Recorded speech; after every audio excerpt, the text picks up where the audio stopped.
Welcome to Greenway Audio Magazine.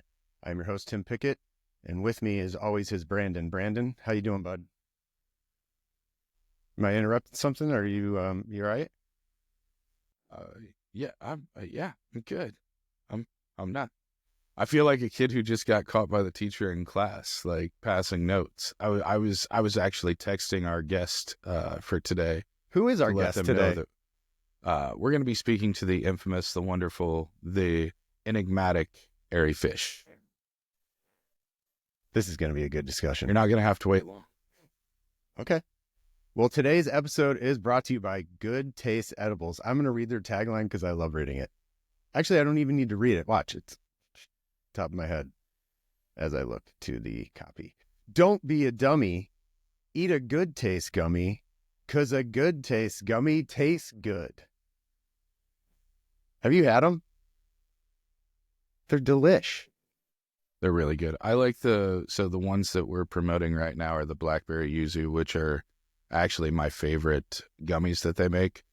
They're they're sponsoring and things like that, but what they're not sponsoring is their Good Taste Crispies, and those are my favorite things as far as like baked good edibles and stuff. Man, you really put me on the spot here, Timbo. It's all right. It's okay. They're really delicious, though. The Good Taste Fruit Fetty Crispies are my favorite infused edible in the space right now.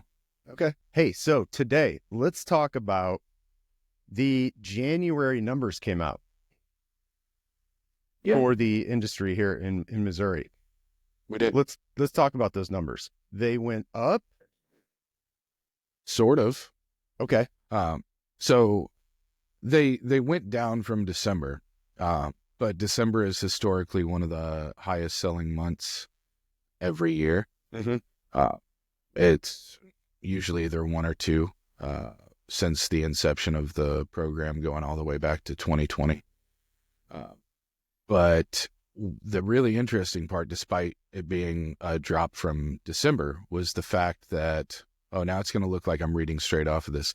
The really interesting part was the fact that the sales growth from January 2024 to January 2025, it's like a 12% increase in sales. Okay. And so even though if you look at it on a month to month, there's a significant drop from December to January, the year to year comparison, by January 2024, we were already almost a year into the adult use market. First sales were February 2023. So January 2024 should have been a really good gauging point for what our sales were going to be like going forward. And for us to have 12% year over year growth from January of last year to January of this year, I think is really indicative of what the market's going to be like for the rest of this year. I don't know that we're going to have 12% growth month over month every month. Right. But I think that looking at the sales trend towards the end of the year, we've brought in so many new brands, we've brought in so many new products that what we're going to see is those slight percentage increases over last year every month. So it may waver month to month for 2025, but I think when you compare it to 2024 and 2023, what we're going to see is pricing increases on average, or not pricing increases, I'm sorry, retail sales increases on average every month over the prior year. Okay. So you touched on it briefly. Why exactly do you think this is? I mean, I know there's a lot of factors, but do you think it is the kind of influx of newer brands, newer products, different types of products, that type of stuff? I think it's a cornucopia of reasons. Yeah. I think the market has matured. We're starting to see lower prices on a lot of our products. We had kind of sustained, even with adult use, some of our medical pricing, and we were still averaging, $50, $60 for an eighth in the early days of adult use. We've got really high quality eighths going for $40 in some places. Mm-hmm. We've got sales price and mid-grade eighths that are going for $20 in some at some times. we do have a huge explosion of brands and products over the last 18 months. We talked recently about Pyro. Pyro's not in a lot of locations yet, but that they aren't the only ones innovating. And so there's a lot of new products. There's a lot of new creations. There's a lot of fresh takes on things we've already seen before. The explosion of live resin and live extraction products over the last couple of years. And one of the biggest things is the infused pre-roll market. Yes. That has really blown up the past year, I've noticed. Yeah. With the launch of adult use, they were allowed to start creating infused pre-rolls. And in 2023 and 2024, infused pre-rolls were the fastest growing market segment in Missouri in both of those years. And so I think we can probably expect that trend to continue. There was some data from Harrison Bard, the CEO at Day Savers, talked about it towards the end of last year. But there's data that shows that infused pre-rolls may actually catch the regular pre-roll market and perhaps even overtake it in the near future. I don't know that that's going to be the case in Missouri, but it is going really fast as far as the expanse of that market. And that has a lot to do with the diversity of what we're seeing in infused pre-rolls. We have everything from hash holes from groups like Vibe and Vivid and Head Change to, Super J's and Keef Rolled and distillate infused. We talked to Tim from Timeless recently, and they've dropped the Tumble pre-rolls. It's just a market that lends itself to so much differentiation and variation, right? That it kind of touches on all consumer groups. And I think that has a significant part to do with the overall growth of it, is that diversity and reinvention that we see coming from the expanse of all these different groups and brands. And even though some of the brands are partnering with companies that have been here for years, they're bringing in products that we haven't seen before. STIIIZY is a new brand to Missouri, but they've been around for years in other markets, but they're bringing in new stuff that we haven't necessarily seen here before. Tikal's been in other markets before, but they brought in their infused pre-rolls right at the beginning of infused pre-roll manufacturing. That was something that, early on, Clover's always manufactured pre-rolls and infused pre-rolls and things like that since the start of it, but it gives it a different flavor, a different depth, and a different layer whenever you see those brand partners bringing in their takes on it. Two questions here. One, Brandon, do you know what the best-selling cannabis brand in America is? I think I know what you're gonna say, but I just realized this last week. The New York Times had a big article on this brand. I'm not even gonna guess.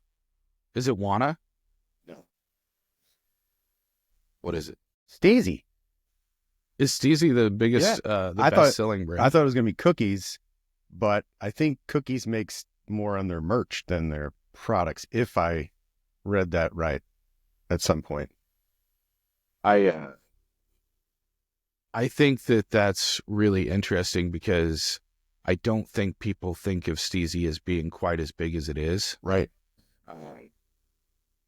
The other thing that is interesting, while we're talking about best selling in America and stuff, 2024, Vivid had Florida Kush as the top selling cultivar in the United States.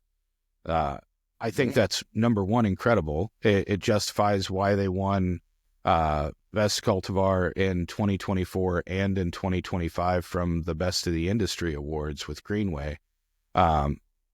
But I think that says a lot about our market as well, that the best-selling individual cultivar in the country was produced from a Missouri cultivator. Damn right. I think that's pretty awesome. Yep. I love Vivid. Hey, so let's just take a quick step back here, Brandon. Let's say that you're you're a medical patient and you just take a gummy to help with your sleep. And every time somebody brings up infused pre-roll, you go, I know what that is. Let's just say you don't know exactly what that is. Could you explain what a infused pre-roll is? Yeah. I mean, at a very basic level, an infused pre-roll is anything from, concentrate or wax infused into or wrapped with flour wrapped around it. Whenever you're talking about a hash hole or something like that. It can also be flour that's pre-ground that's sprinkled with distillate or Okay. has distillate in it.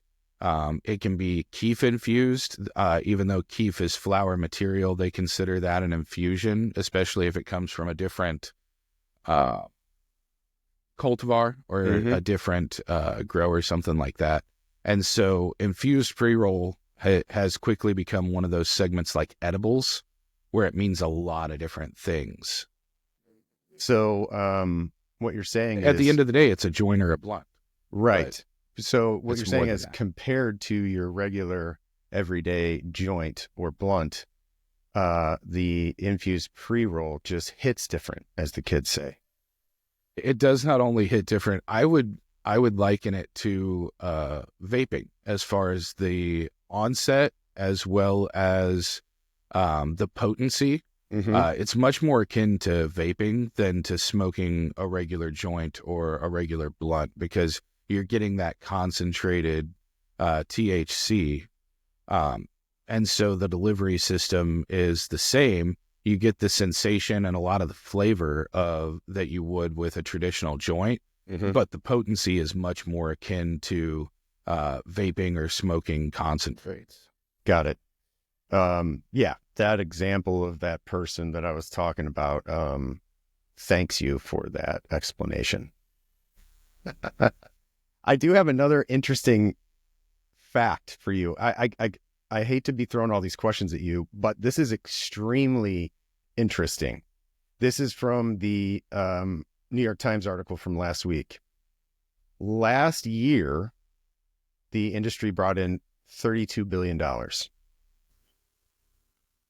How about what percentage of that, of those companies, I guess, turned a profit last year? Yikes. I know.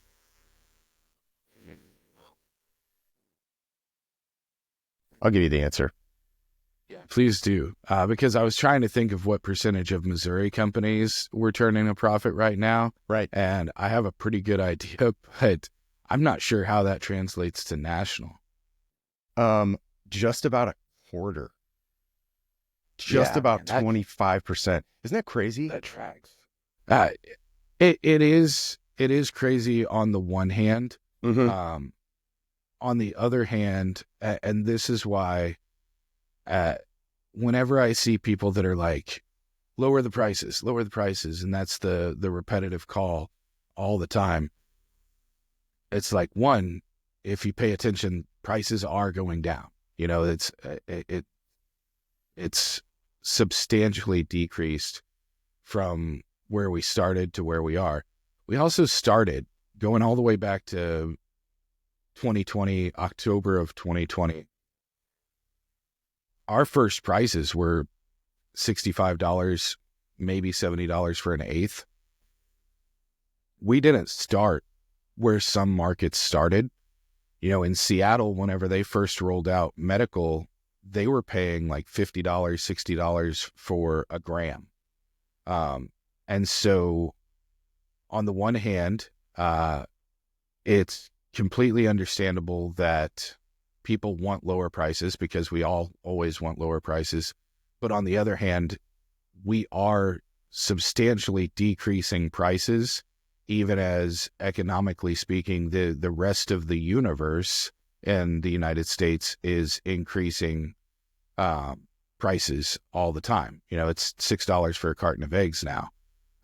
Having said that, as far as profitability, I think that one thing that will always drive those numbers that people need to keep in mind is that new markets mean new businesses, and new businesses are never profitable. Mm-hmm. So whenever you look at New York, whenever you look at New Jersey, whenever you look at these handful of states that have come on within the last year or two, almost every business in those states are going to report losses.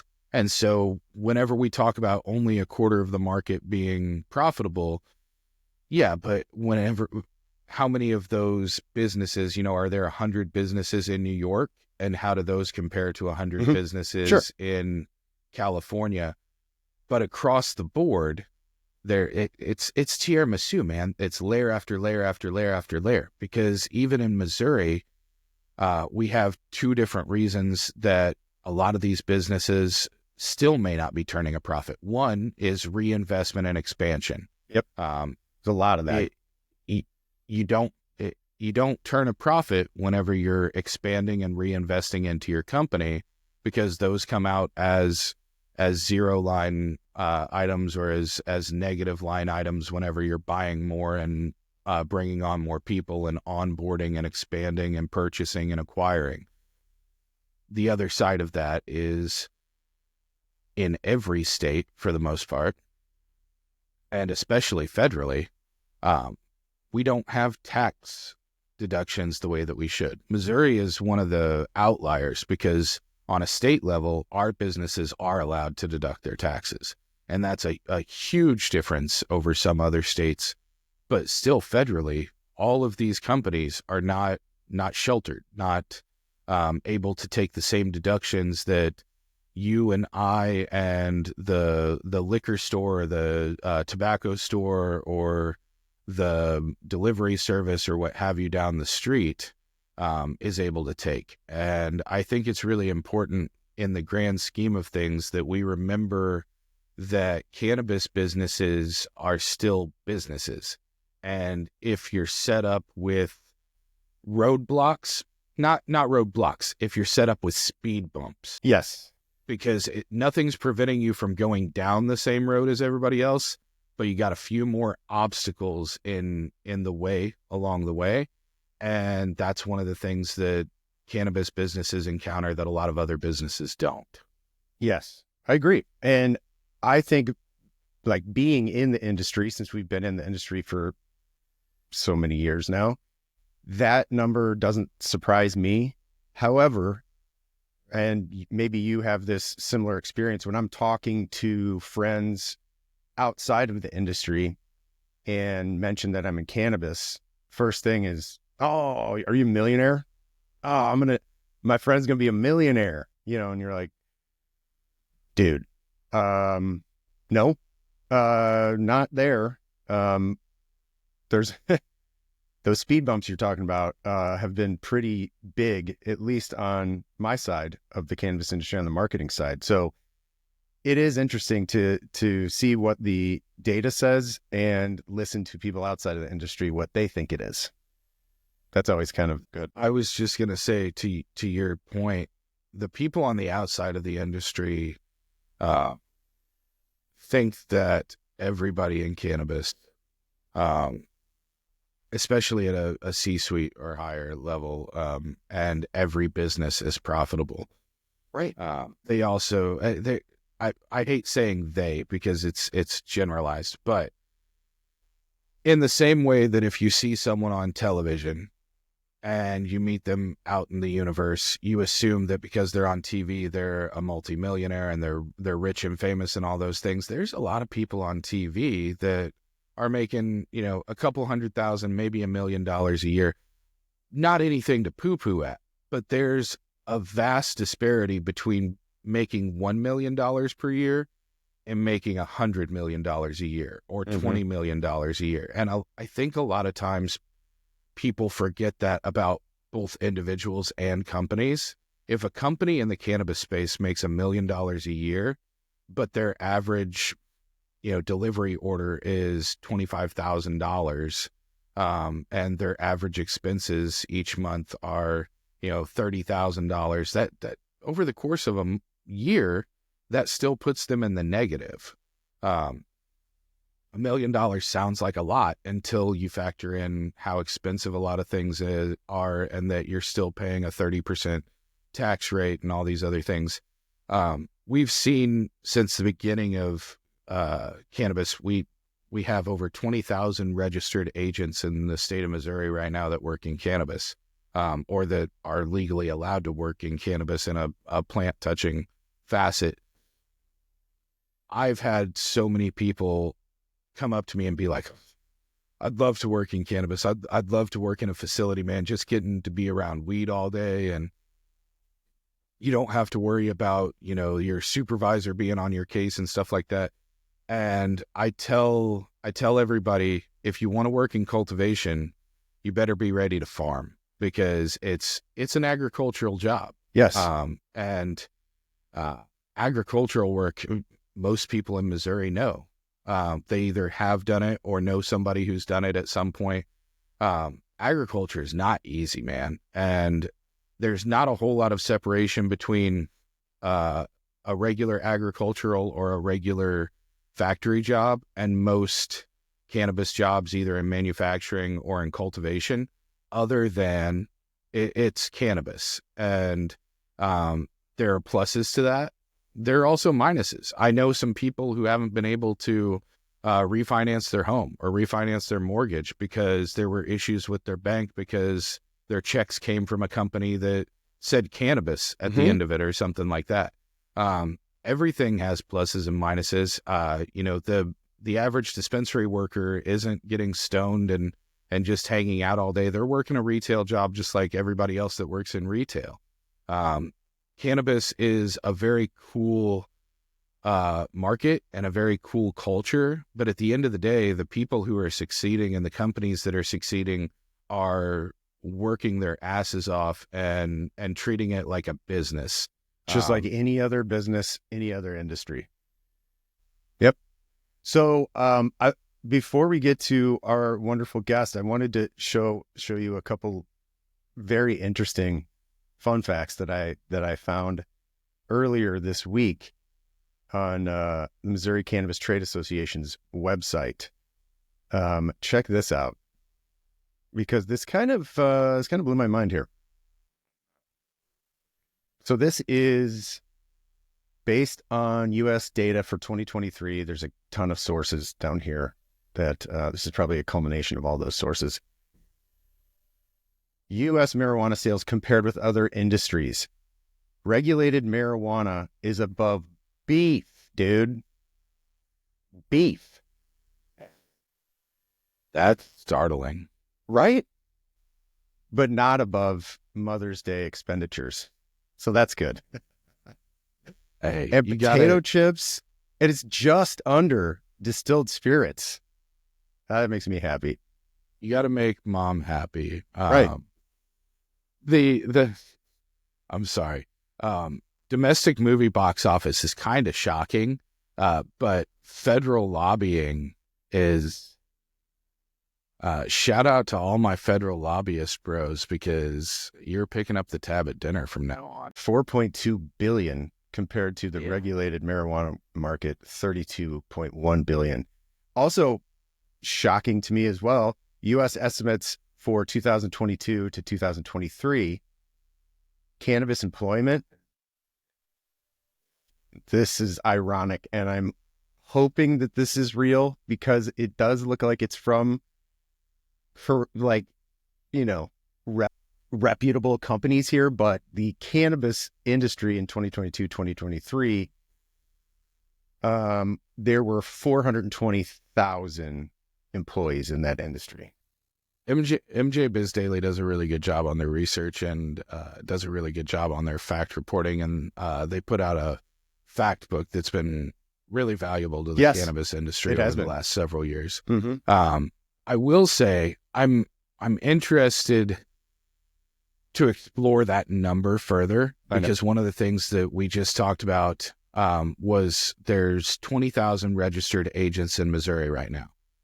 Now those registered agents are allowed to be plant touching, but those licenses are also good for 3 years at a time. So I know that there's a portion of those that are no longer in the industry. I, for instance, had my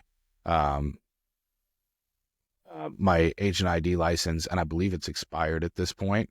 But I've been out of the plant touching portion of the business for several years now. Well, both of us, we're yeah. both in the cannabis industry and aren't plant touching. And to So that are we point, counted in there? I don't know. Yeah, I know we're not factored in the numbers that MoCan puts out whenever they talk about, 20,000 people in the cannabis industry and 20,000 jobs created and things like that, because they're essentially just going off of the numbers that are reported by DCR as far as the number of registered agents. But I think that number in Missouri specifically is probably closer to about 35 to 40,000. Because whenever you look at packaging, whenever you look at businesses like ours, that every person there is employed specifically for cannabis. Whenever you look at the hemp industry in Missouri creates thousands of jobs and has hundreds of companies. There are a lot more people that are employed because of cannabis, whether it's a company like Tiger Fiber that is doing just industrial hemp, or whether it's a company like Proper that's doing adult use and medical marijuana production. Everybody that's in that company is employed because of cannabis. And so from your company at Greenframe, from Greenway, to segments of other companies. Powers Insurance has an entire segment of their insurance business that's just cannabis focused. There's a lot to unpack. And if we really, really deep dive that, I think those numbers are closer to 35 to 40,000 for spread across the state for people that are employed because of cannabis, rather than just looking at the number of people with agent IDs. That makes sense. Well, that was a great discussion. I wasn't sure if that would take 5 minutes or 25 minutes, and I should have gone with the latter because that's what happened. But that's what happens when we got two brains talking about that kind of stuff. So up next, we have the wonderful Ari Fish from C4, and she will be talking about the cannabis business, what she has going on with her art that is just mind-blowing to me. I cannot wait to get into it. So our interview with Ari is up next.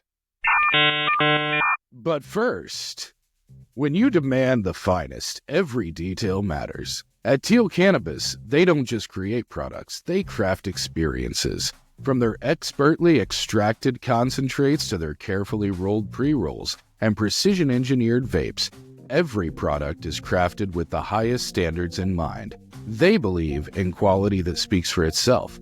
That's why they ensure that each Teal product delivers a smooth, consistent experience every time. Teal Cannabis. Elevate your experience. Welcome back to the Greenway Audio Magazine. Today, we have a special guest, Brandon. It's Ari Fish. Hi, Ari. Hi. Ari Fish. Ari works for C4.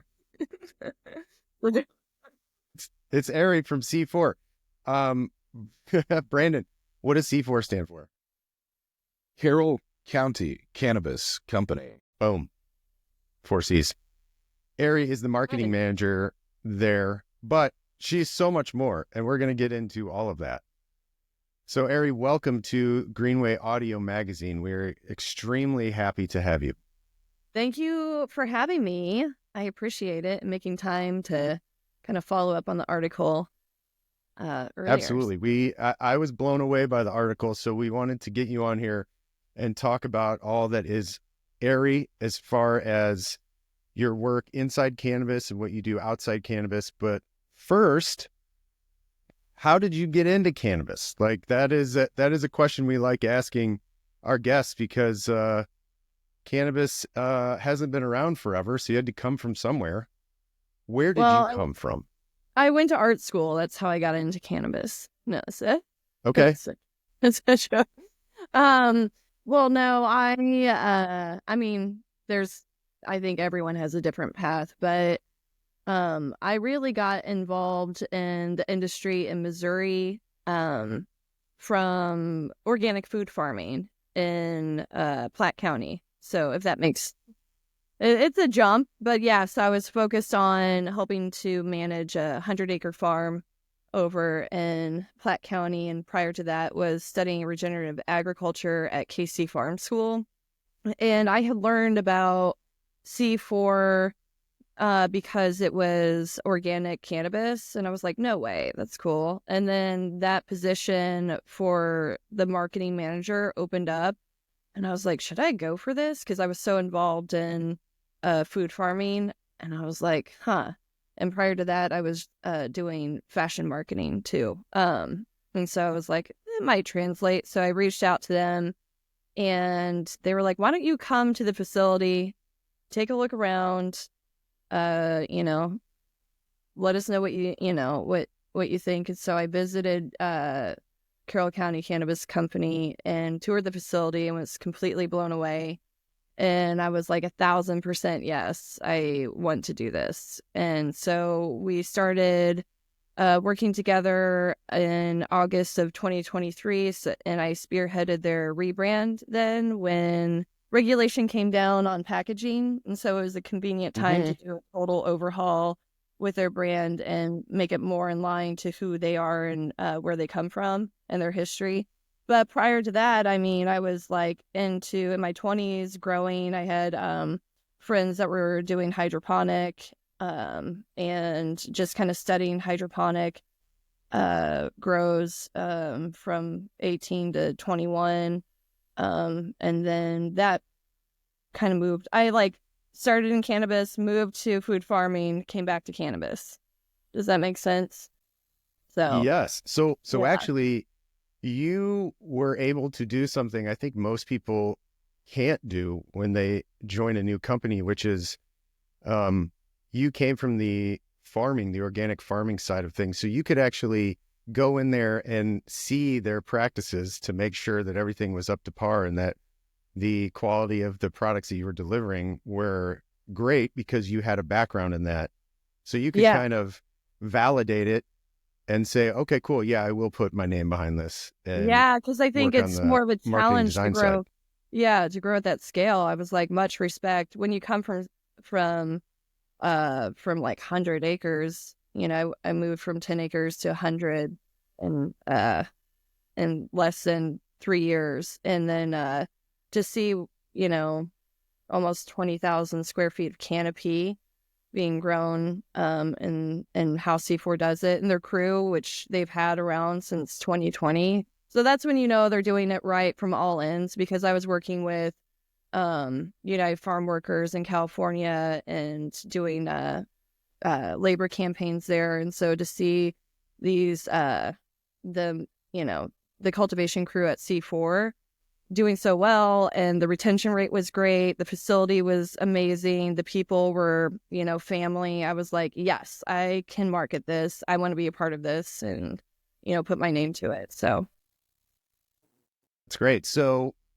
really you had the background in farming, and then you had a background in art and creativity.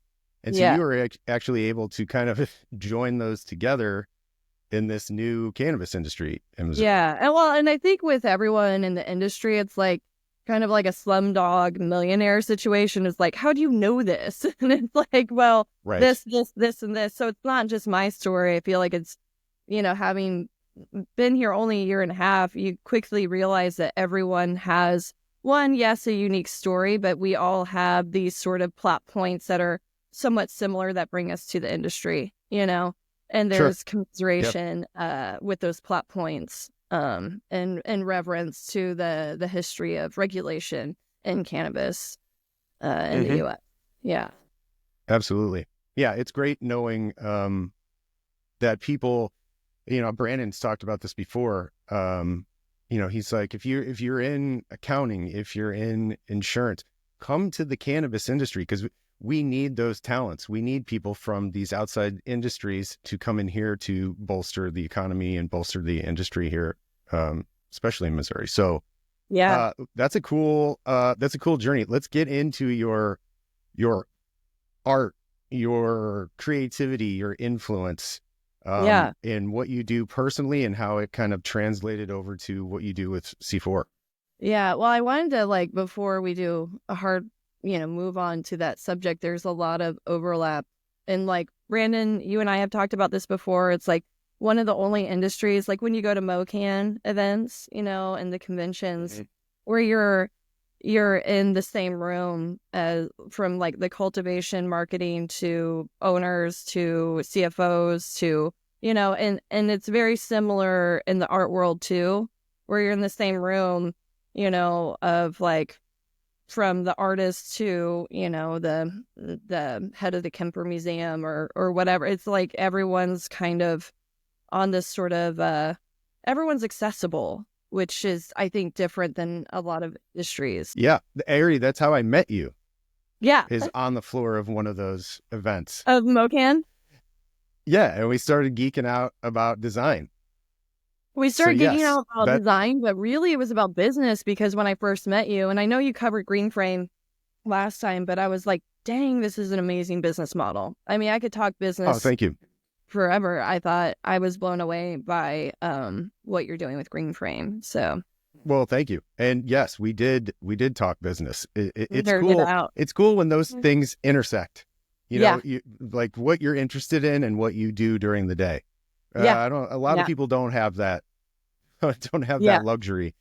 And not saying that this is an easy industry by any means, but being able to, do what you enjoy and what you're good at outside of, even outside of your degree. I know you have, a degree in arts. I have a degree in music. It does nothing for what I do now, but the experiences I had in that industry can translate into what I do here with Brandon every day. Slumdog Millionaire. So my radio courses, my radio courses at Columbia College in Chicago are translating right now.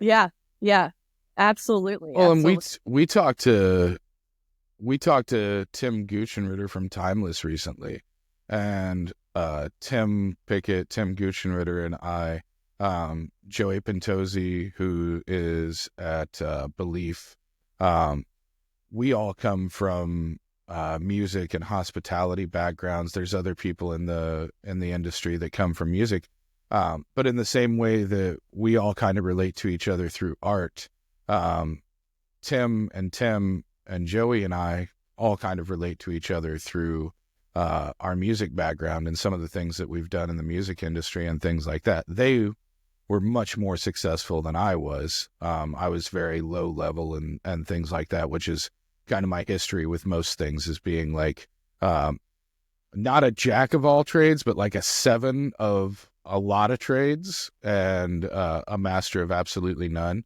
Yeah.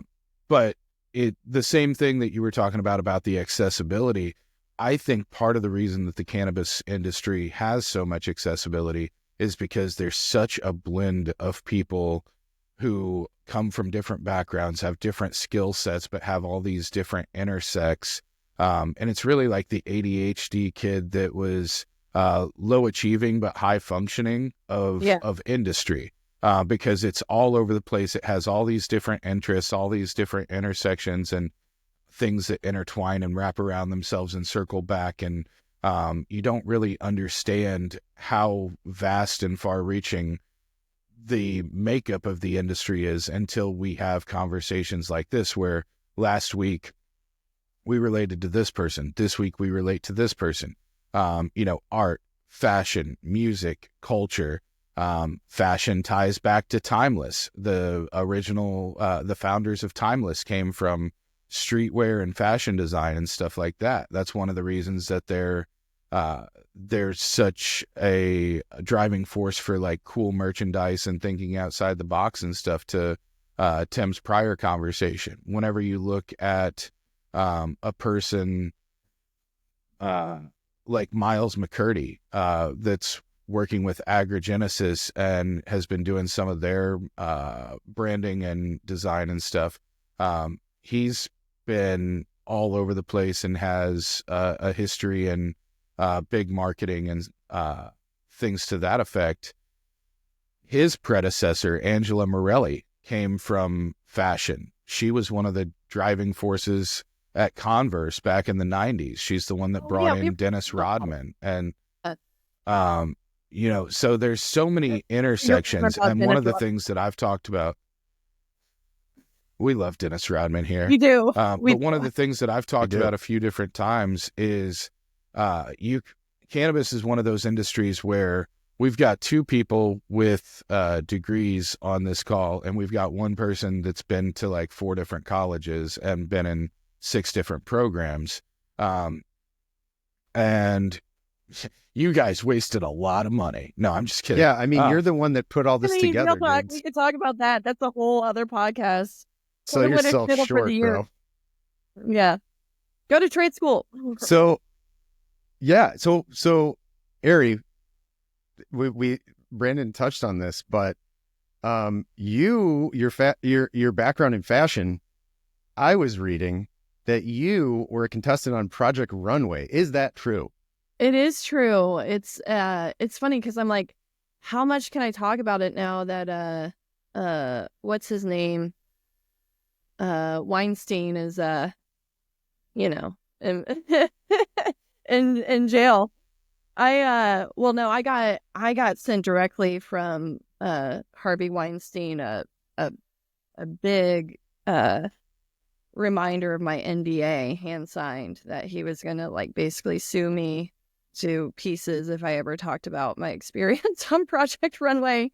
But Holy I'm like, cow. Okay. Yeah. No. I don't. I mean, whatever. Like crazy. I'm like you're taking it so seriously. It's I was early on in season 6. It was one of the seasons of Project Runway that was really discombobulated, like where there was a strike in the middle of it, and so everyone went like offset and they were striking, camera crew were striking, but it wasn't just them, it was like all Hollywood at the time. And we were filming in LA, and we were the first season to film in LA, and it was just crazy. And it had switched from Bravo to Lifetime, and that crew didn't know what they were doing. So like when I was eliminated, they were pulling up YouTube videos of exit interviews to learn how to do an exit interview with me. I was like, this is crazy. And the exit interview lasted like, I want to say 4 hours, because they were trying to get me to cry. And I was like, I'm not going to cry. I can't. I'm like, I am not crying on national television. This is not happening. It's not that serious, bruh.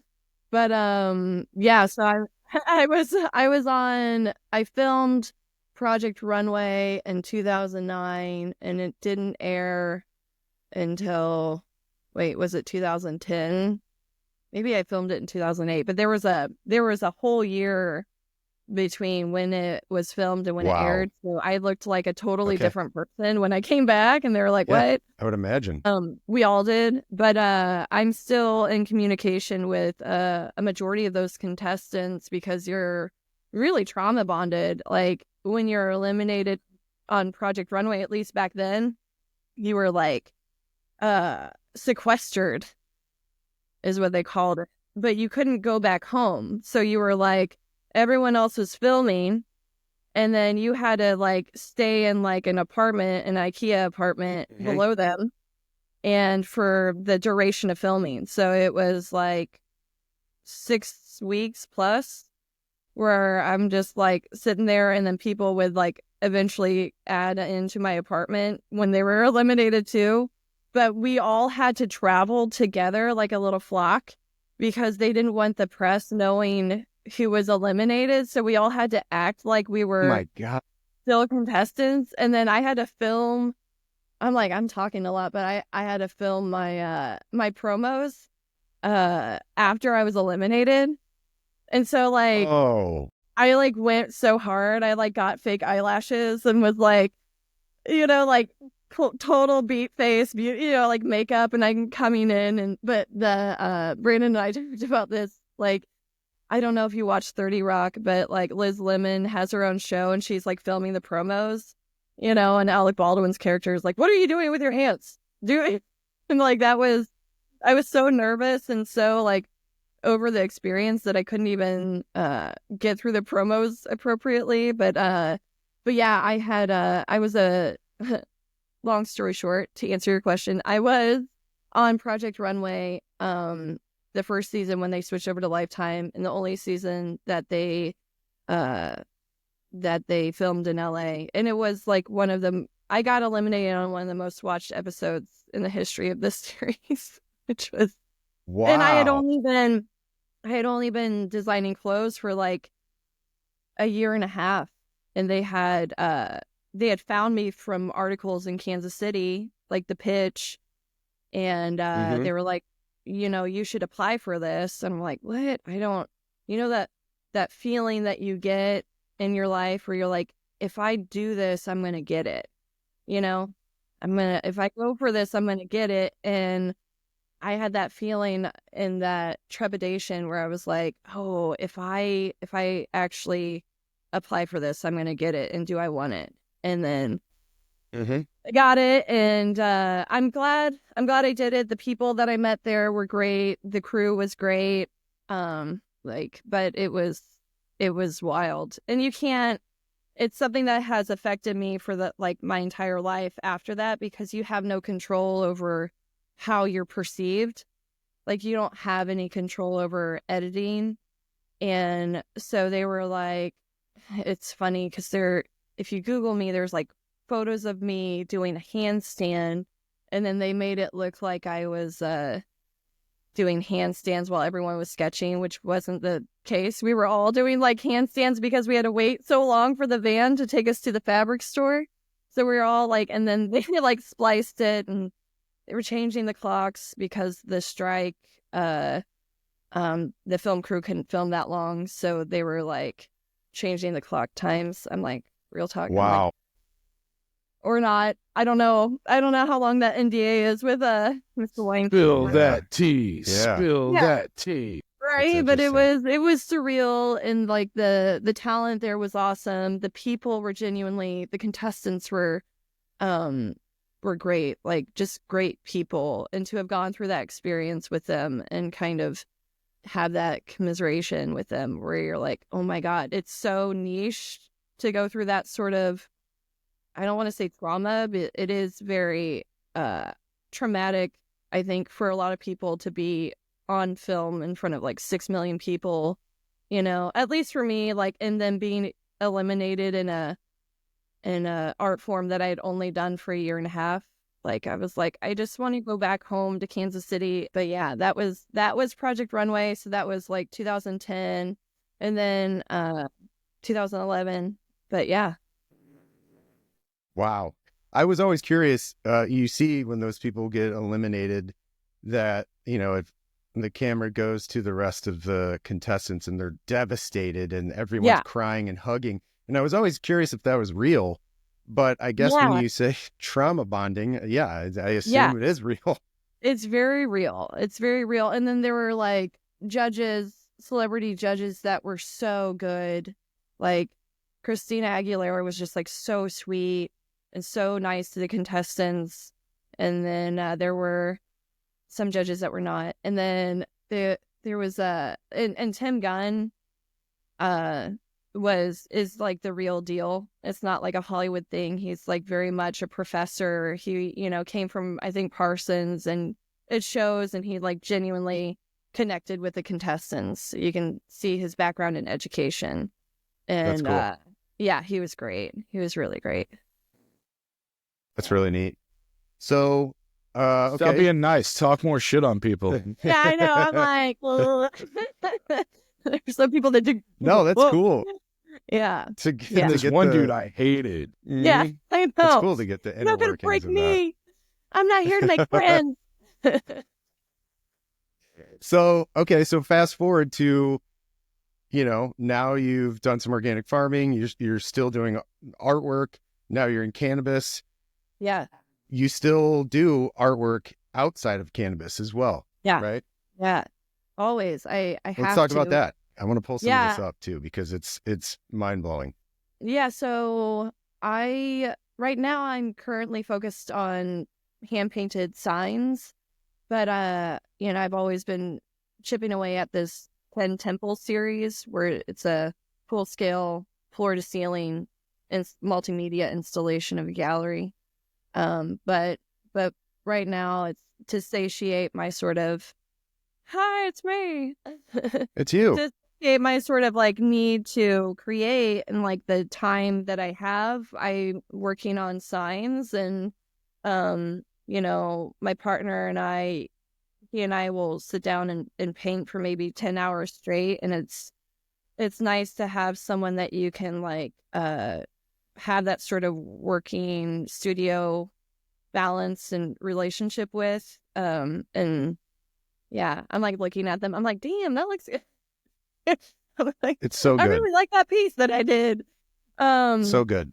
Yeah, I appreciate that. So, I know in the article, Brandon was asking me like the sort of relationship, like some of those spotlit pieces are those pieces that were more cannabis focused, which would be that weeds and pain by number, and then God's plant. We're all kind of cannabis based. But yeah. So I've always made art.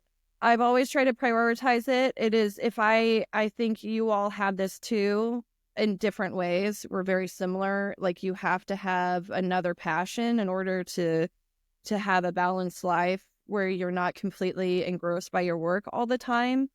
Or your day job, even though in marketing it doesn't end, Friday's your Monday, but and then also, again, I think all three of us understand this sort of timeline when you have children, that your focus is on your kids. And so when I'm working in studio, I can work around them, but a lot of times, I'm like having to work when they've gone to bed, or if they, Yep. and do sprinted marathon painting sessions, where I've Right. like drafted it in my head.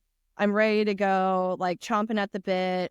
And then they go to bed and I'm like, okay, let's do this. I have 8 Right. hours, and that's where like it's not necessarily that depiction of Hollywood where an artist is in the studio and they're like Wake up Jackson at Pollock, noon. like, it's not like Yep. that. It's like I've already developed the painting. I know what it's going to look like. I got the colors, and then at that point I become a machine painting it, and then measuring how much I've done in an hour, and then quantifying like, okay, calculating how long is this going to take me? When do my kids wake up? And Sure. and then Yeah, that's what you got to do. But yeah, you have to do it for your mental health. yes, I mean, you got to have those sessions. You just have to. absolutely, You got to get them in. Yep. yeah, and That's just to great. create something. I think everyone just has to create something. Maybe I'm Right. wrong, but No, you are right. yeah. To your point of everyone creating something, I think that's one of the cool things that we're doing with the Lit series is we're going to be interviewing all kinds of different artists with different ties to cannabis and not to cannabis, whether it's, performance art, whether it's music, whether it's writing or poetry or conventional art or design like what you're doing. And one of the cool things about that series going forward is that you're actually going to be the one that's interviewing artists, since you have experience with art and performance and have a little bit more of an artistic take than what I do. So what do you think the most important thing in art is? The most important thing in art. I'm like, thanks, Brandon. Hold on. How much time do you have? I think the most important thing in art, there's several different things, but like anything, art, like anything, is, are you getting with your original intention, are you getting your message across? So does the deliverable match your intention? Right? So I think an artist's job is to be direct with their intention. That doesn't mean that the end game has to be direct. It can be ambiguous if it needs to be, but it doesn't match what you intended to create in the first place. And you have a responsibility to communicate effectively with the audience. But then I go back and forth of like the artist and the audience, like what is our, sometimes art isn't seen ever, like they had, was it like Giacometti's brother would sneak into his studio at night because Giacometti would throw away all of his drawings because he was like, this is garbage. And he suffered from, depression and mental illness that wasn't diagnosed at the time. So the brother would sneak into the studio, steal all the drawings before they were destroyed, and then store them away, And so after the fact that Giacometti had died, then these drawings were kind of released into the world by the brother. All that to say is like, sometimes I think about the audience, and then sometimes I never show anyone my paintings. And that is, it doesn't mean that they don't see them in a different iteration in the future in some sort of capacity. Like that idea is formed, and then I can move that idea to something else. But I think the artist's job is to execute their original intention. That's the intersection of art and cannabis for me, is that nobody's ever going to see anything I create, whether it's music or writing that's not mostly news based or interviewing other people or anything like that. I write, I do music very shittily. I draw and stuff like that, but all of that is just a different form of therapy for me. That's my thing between my session with my therapist every week, and that's just another way of micromanaging myself, is getting thoughts and feelings out in a different way. And that's the same thing that cannabis does for me, is micromanage whatever's going on, whether it's physical or mental at the time. Whether I need a break from that mental space or whether I need a break from that physical, hurt. Cannabis and art are the things that kind of keep me balanced and so happy-go-lucky, as everybody knows. Yes. That's interesting. And here's a question. Ari, you hear different people's opinions. Everybody's obviously very unique with their situation, but your relationship with art and cannabis, do you use cannabis does that help your art? Does it do nothing? Does it dissuade like your creativity? Some people say, live by the fact that I have to use cannabis to produce this music, to produce this art. A lot of other people are like, I don't need it at all for my artistic, behaviors. What is your relationship with cannabis and what you do with art? Well, I think it's dangerous to be like, I need this, like with anything, you have to be like, well, because I say like, I need coffee. I'm like, I could quit coffee. I don't want to, so like, but with cannabis, I talked a little bit about this in Brandon's interview, but in my college years, everyone's smoking. You don't really have an understanding. You didn't have an understanding or education like you do now. So you like look back at it like almost kind of like, oh, like you're like weird teenage cannabis days or something, like that awkward phase. But I only used CBD for years to treat my fibromyalgia. And I think for fibromyalgia, a lot of physicians, one, they're hard, they are not quick to diagnose it. And then two, they want to give you certain antidepressants that it's not necessarily it's not depression that they're treating. They're treating the pain receptors, but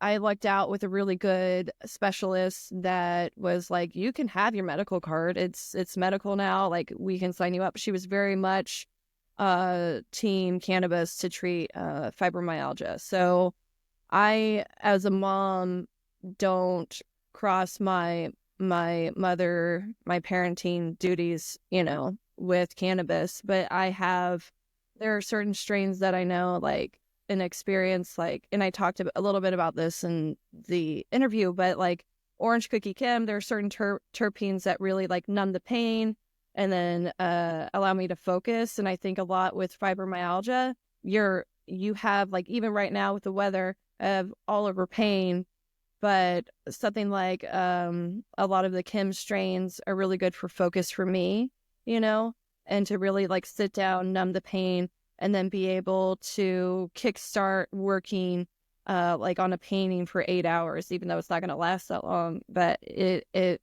allows me to sort of focus. And then also there are strains that I've found that give you this sort of sensibility of looking at your work. And I don't know if you all had this in your work, but you can pan out and go, that's not hitting.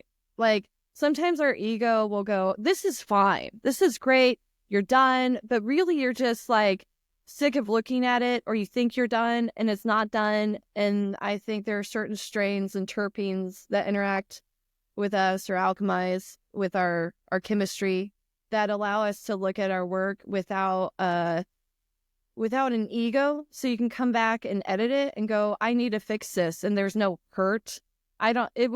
Sometimes I realize, like, there are instances in my life where I haven't been able to look at certain situations or certain pieces or certain relationships with the sort of clarity of removing my ego from it and going, I need to correct this. And it has nothing to do with like my ego. I can fix this, and I will. And then that's what I found with cannabis and studio. And then also just across the board with everything, that people do. But I want to be very clear that I don't necessarily, subscribe to the I need cannabis or I need this. I mean, I do need coffee, but I should be able to quit coffee, You should be able to, as an artist, to be able to do anything without. But that's, me at 40, 41, talk to me when I'm 60 and like really in pain, so that's a different discussion. I want to allow temperance, for my elder folk dealing with fibromyalgia or chronic pain, because it's different in how they operate. Well, there's a difference between needing something and needing something. And I know that sounds asinine whenever at surface level, but what I mean by that is there's a difference. What I mean is there's a difference between like dependency or codependency, just like in relationships, versus something that, has medicinal benefit, whether again, physical or mental, versus something that inspires or helps or whatever it happens to be. I don't need Adderall, but it would probably be good, if I could focus a little more often. And on the opposite end of that, I don't need Vicodin or any of the painkillers that I've taken throughout my life, but at different times they were beneficial.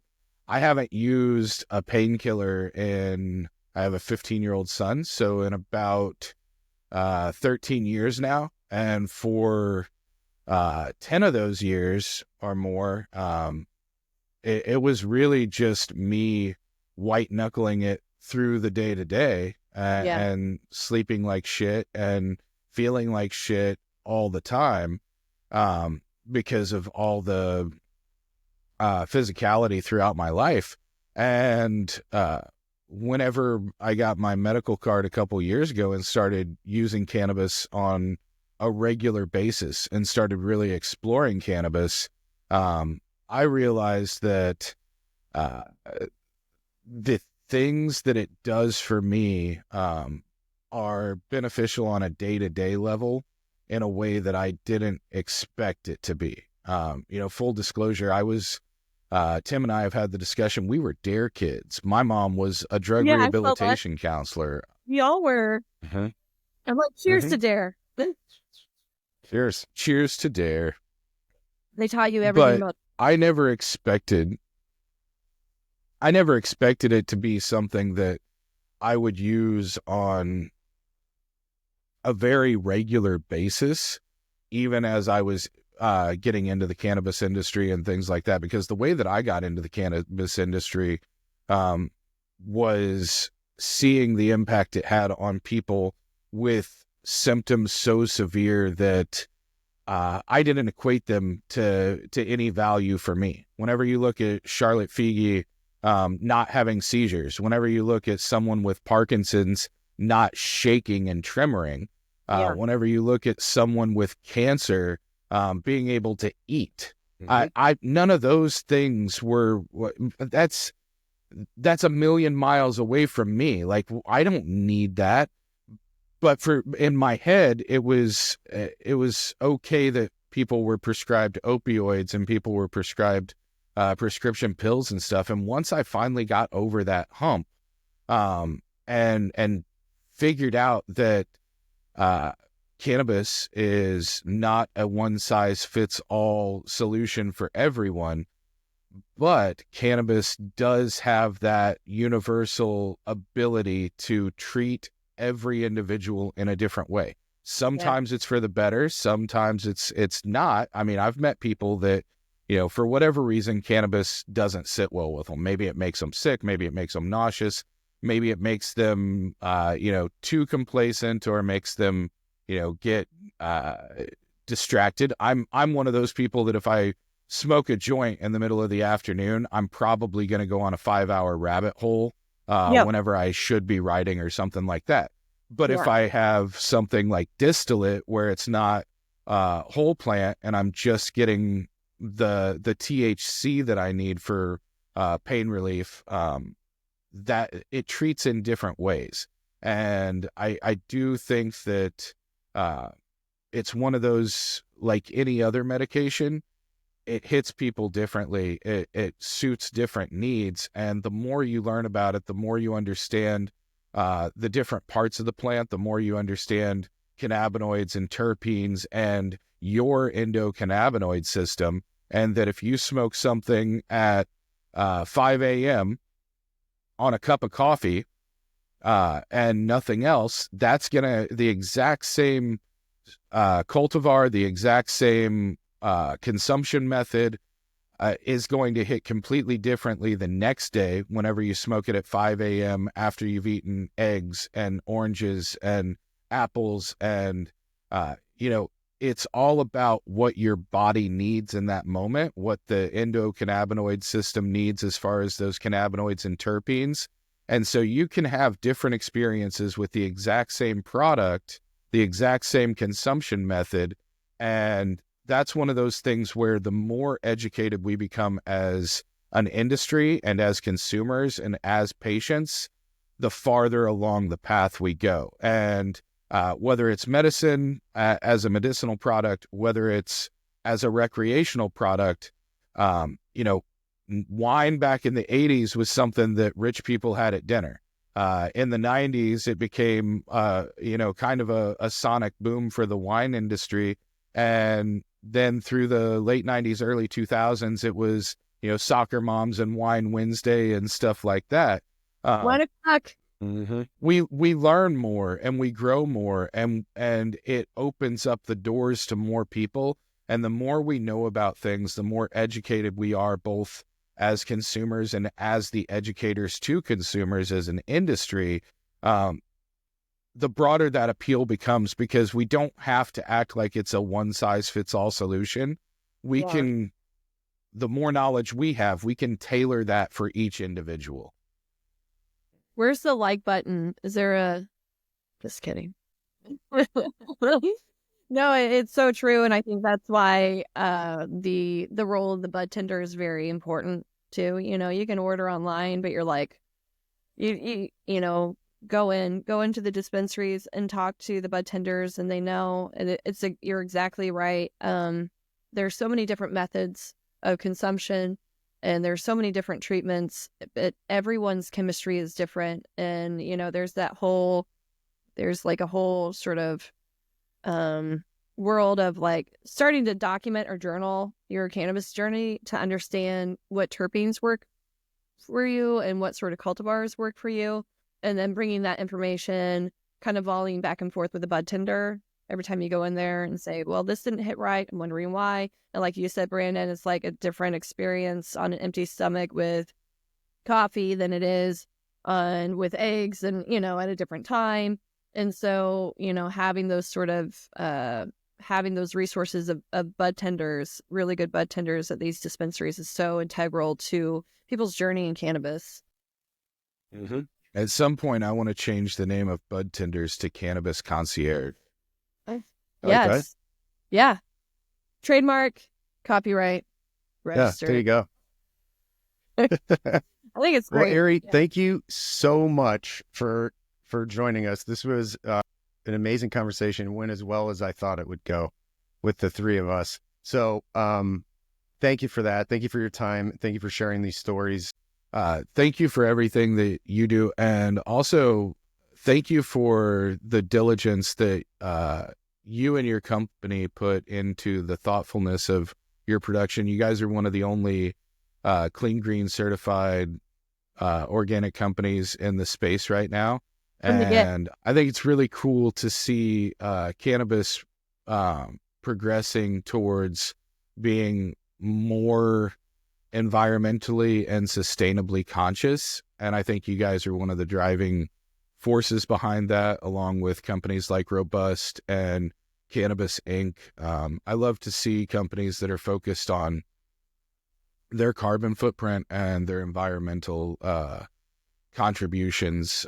So cheers to C4, and cheers to the infamous, the notorious, the wonderful Ari Fish.